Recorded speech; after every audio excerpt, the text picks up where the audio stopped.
Ravi de vous revoir, mes abonnés. Merci de rester fidèle à ma chaîne. Dans cette vidéo, je vous explique les tristes réalités de la vie. La jeune fille que vous voyez est une écolière qui vient de quitter l'école pour rentrer chez elle. Sur le chemin, elle décide de se mettre à l'aise. Mais l'endroit qu'elle choisit, sous un arbre, est un arbre diabolique que tout le monde évite. Malheureusement, l'écolière ne le sait pas. Après avoir fini de se mettre à l'aise, au moment où elle sortait de la brousse, une jeune fille la croise. Effrayée, elle lui dit « Excuse-moi, mais qu'es-tu parti faire dans cette brousse ?» L'écolière répond « Je me suis mise à l'aise ». La passagère lui dit alors « Cet arbre est un arbre diabolique. Personne ne fait quoi que ce soit ici. Si tu oses faire quoi que ce soit sous cet arbre, tu peux mourir, devenir folle ou être guidée par des ondes négatives. » Paniquée par la nouvelle, l'écolière répond « Je ne savais pas.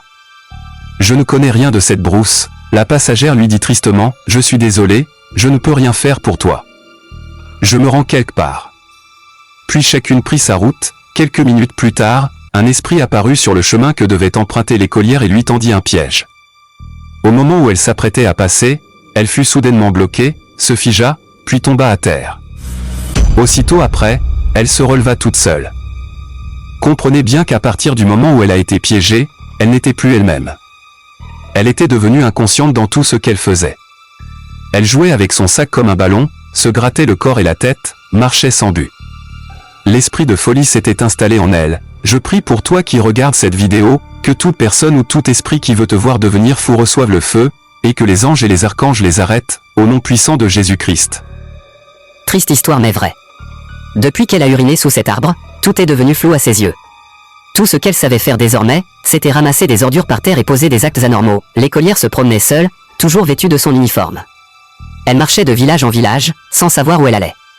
Jour et nuit, elle continuait ainsi, toujours en uniforme, symbole d'une vie normale qu'elle avait laissée derrière elle. Personne ne comprenait ce qui lui arrivait, ni d'où elle venait, son errance se poursuivit. Jusqu'au jour où son chemin croisa celui d'un homme de Dieu. Alors que l'écolière continuait à errer en uniforme, un homme de Dieu la remarqua de loin. À première vue, il voulut simplement la laisser passer, pensant qu'il s'agissait d'une enfant troublée parmi tant d'autres. Il détourna le regard et fit quelques pas en avant. Mais soudain, il s'arrêta net. Son esprit fut profondément touché. Une voix intérieure lui parla clairement et lui demanda de ne pas partir, mais de revenir vers cette fille. Il comprit alors qu'elle n'était pas simplement perdue, mais qu'elle avait été envoûtée et qu'elle avait besoin de délivrance. L'homme de Dieu se retourna lentement et fixa l'écolière. À ce moment précis, la fille ne cessait de creuser la terre avec ses mains, de fouiller partout autour d'elle, comme si elle cherchait quelque chose d'invisible. Elle ramassait des objets sans valeur, les jetait, puis recommençait, parlant toute seule et agissant sans aucun sens. L'homme de Dieu leva alors la voix et commença à invoquer la grâce divine. Il déclara avec autorité que tout esprit dominant au-dessus de cette fille devait prendre fin à l'instant même. Il proclama que la lumière devait remplacer les ténèbres et que la vie de cet enfant ne serait plus sous l'emprise de forces obscures. Pendant qu'il priait, l'écolière continuait ses gestes désordonnés, elle creusait, fouillait, se levait et se rasseyait sans repos. Mais l'atmosphère changeait peu à peu. Quelque chose venait de commencer. Et plus rien ne serait comme avant. L'homme de Dieu poursuivit sa prière avec encore plus de foi. Il proclama que toute influence mauvaise attachée à cet enfant devait la quitter immédiatement. Il déclara que rien de sombre n'avait le droit de rester sur elle, ni autour d'elle. Il ne s'arrête pas dans la prière car il devrait terminer la délivrance. À cet instant précis, des oiseaux au comportement étrange s'éloignèrent brusquement de l'écolière et se posèrent à l'écart, comme repoussés par une force invisible. L'air devint lourd, puis soudainement calme. L'homme de Dieu ne s'arrête toujours pas. Il dit « Que l'esprit de fou qui trouble la vie cette fille, je vous ordonne maintenant de le quitter et de retourner là où vous avez quitté au nom de Jésus-Christ. » La jeune fille se leva, respirait normalement et parlait désormais comme une personne lucide, consciente de ce qui l'entourait. L'homme de Dieu leva alors la main vers le ciel et rendit grâce. Il remercia Dieu pour la délivrance et pour la vie restaurée de cet enfant.